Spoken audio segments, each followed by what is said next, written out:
The book I'd like to talk about today is a war story, but it's very different from any war story I've ever read. The book is called The Zookeeper's Wife by Diane Ackerman.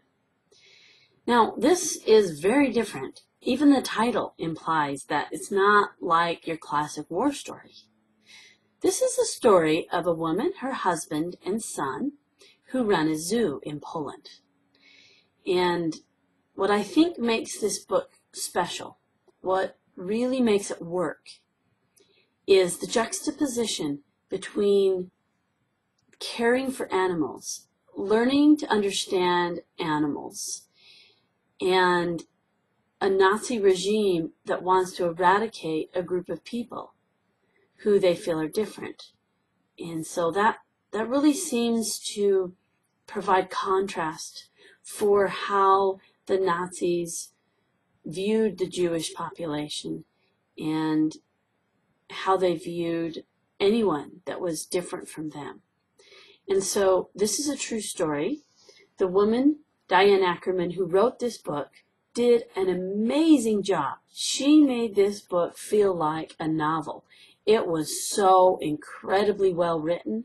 I was just oohing and awing on every page. It was fantastic. And that by itself makes it worthwhile as far as reading goes. But some of the other concepts in the book that I really felt were important was talking about animals and how animals are similar to humans and how they're different from humans in animal behavior. And then we see Nazi behavior, and we see human behavior, and we see fear, and we see how people behave in dire situations. And the characters in this book show a range of empathy and kindness and fear and even stupidity that really capture the full range of what it means to be a human being. And I think that's why the Holocaust and war stories really interest me. It isn't because I like gore and blood and adventure or excitement. It's simply because I get to experience human nature at its most extremes.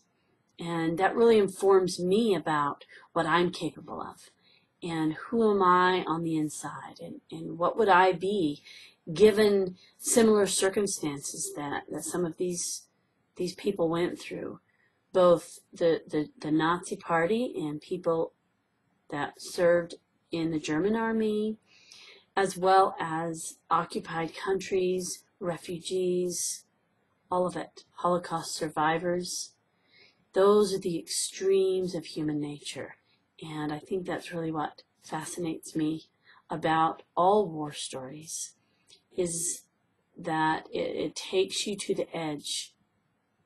And these people who lived through the war, any war, went to the edge, all the way to the edge, and survived to just tell us, those who haven't been there, what it was like, and to challenge us to look deeper within ourselves and to be honest with what we're really capable of, so that we don't have to repeat the mistakes of the past.